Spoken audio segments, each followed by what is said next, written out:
নিয়ে আলোচনা করব তা হলো আল্লাহর উপর সম্পূর্ণ ভরসা রাখবেন। তবে কেউ কেউ এই কথা বিশ্বাস করতে চান না যে আল্লাহ তাদের কথা শোনেন কিংবা শুনবেন। এর কারণ হচ্ছে তারা অনেক দিন যাবৎ জীবন সংঘর্ষে লিপ্ত। এক সময় তাদের ধারণা হয়ে যায় আল্লাহ তাদের কথা শুনছেন না, তাদের চিন্তা করেন না, তাই তারা আল্লাহর কাছে দোয়া করছেন না, অনীহা প্রকাশ করছেন। প্রথমত এই কথা মনের ভিতরে গেঁথে ফেলুন যে আপনি আল্লাহর কাছে সবচেয়ে বড় পুরস্কার পাবেন। জানেন কি পুরস্কারটি কি? ক্ষমা। এই পুরস্কারের মর্ম বুঝেন বা না বুঝেন, আল্লাহর কাছ থেকে ক্ষমা পাওয়া অনেক বড় পুরস্কার। আল্লাহ যদি আপনাকে কিছু দেওয়ার ওয়াদা করেন তাহলে সেটি অনেক বড় পাওয়া। ধরুন আমার সন্তানদের মধ্যে একজন সন্তানের কোনো একটি কাজের জন্য আমি অত্যন্ত নারাজ হয়েছি। সে যে কাজটি করেছে তা ভুল কাজ। আমি রেগে গিয়ে তাকে বকাঝকা করতে লাগলাম, এই কাজটি তোমার করা উচিত হয়নি, তুমি এভাবে বলতে পারো না, আমার বিশ্বাস হচ্ছে না তুমি এই কাজটি করছো, ইত্যাদি ইত্যাদি। বকা খাওয়ার পর ছেলে তার রুমের দিকে গেল কাঁদতে কাঁদতে। ঘরে বসে সে আমার জন্য সুন্দর একটি কার্ড বানালো আর লিখলো, আব্বা আমি তোমাকে ভালোবাসি। বানানোর পর কি মনে হয় কার্ডটি কি সে আমাকে দিয়েছে? না, সে কার্ডটি দুমড়ে মুচড়ে ডাস্টবিনে ফেলে দিতে চায়।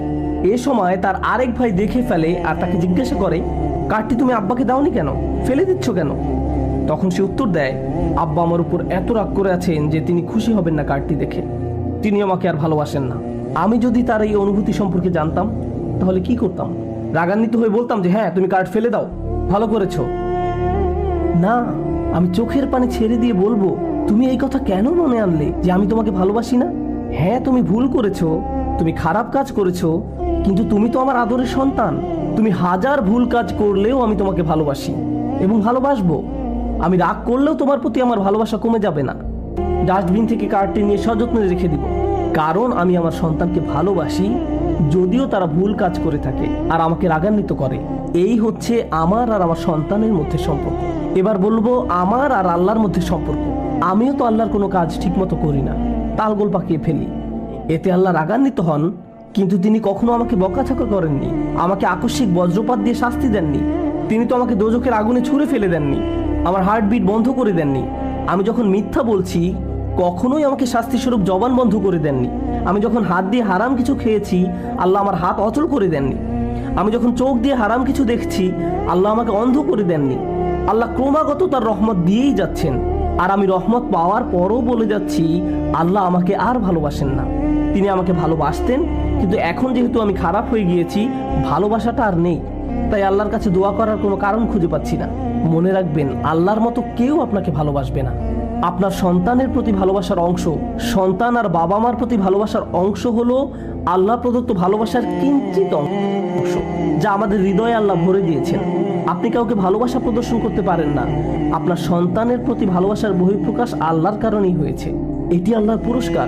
চিন্তা করুন, যদি আল্লাহর দুইটি সৃষ্টির মধ্যে ভালোবাসার পরিমাণের ব্যাপকতা এত অল্পের মধ্যেও এত বেশি হয়, তাহলে আল্লাহর ভালোবাসার ব্যাপকতা কত বড় আর কত গভীর। এই ব্যাপারে কারো মন্তব্য শুনবেন না। যারা এটা দৃঢ় বিশ্বাস করে আল্লাহ আর তাকে ভালোবাসেন না, এক্ষেত্রে ইন্ধনদাতা হচ্ছে শয়তান। শয়তান এই কথাটি বিশ্বাস করে। শয়তান আল্লাহর কাছে ক্ষমা চায় না, কারণ সে তার শাস্তি মাথা পেতে নিয়েছে। আপনি যদি আপনার জন্য মেনে নেন, তাহলে আপনি কার পদাঙ্ক অনুসরণ করছেন সেটা একবার চিন্তা করে দেখুন। আদম আলাইহিস সালাম জান্নাতে ছিলেন, জান্নাতের মতো আরামদায়ক স্থান আর কি কোথাও আছে? তিনি যখন ভুল করে ফেললেন আল্লাহ তাকে শাস্তি স্বরূপ পৃথিবীতে পাঠিয়ে দিলেন। তিনি যদি বিশ্বাস করতেন যে আমাকে এত বড় শাস্তি দেওয়া হলো, আল্লাহ আমার উপর এত নারাজ যে পৃথিবীতেই পাঠিয়ে দিয়েছেন, আমি আল্লাহর সাথে আর কোন মুখে কথা বলবো? আমি তো আল্লাহকে অনেক নিরাশ করেছি। কিন্তু না, আল্লাহ তাকে তার বিশ্বাস দৃঢ় করার জন্য একটি খাস দোয়া শিখিয়ে দিয়েছেন, রব্বানা যালামনা আনফুসানা ওয়া ইল্লাম তাগফির লানা ওয়া তারহামনা লানাকুনান্না মিনাল খাসিরিন। হে আমাদের রব, আমরা নিজেদের উপর অন্যায় করেছি, আর যদি আপনি আমাদের ক্ষমা না করেন এবং আমাদেরকে দয়া না করেন, তবে অবশ্যই আমরা ক্ষতিগ্রস্তদের অন্তর্ভুক্ত হব। আপনার অবস্থা যে কোনো সময় পরিবর্তন হতে পারে। আপনি অতি উত্তম অবস্থা হতে খারাপ অবস্থানে আসতে পারেন। জান্নাত আর দুনিয়ার সাথে কি কোনো দিক থেকে তুলনা করা সম্ভব? আদম আলাইহিস সালাম দুনিয়াতে আসার পরও আল্লাহর খুব সন্নিকটে ছিলেন, কারণ তিনি আল্লাহর কাছে সব সময় দোয়ায় লিপ্ত ছিলেন। দোয়ার উপর কখনোই বিশ্বাস হারাবেন না। আল্লাহ নিজেই বলছেন, উজিবু দাওয়াতাদ দাঈ ইযা দাআন।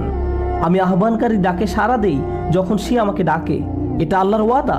আপনি যখন দোয়া করবেন, আপনার প্রথম দোয়া হওয়া উচিত আল্লাহর কাছে ক্ষমা প্রার্থনা।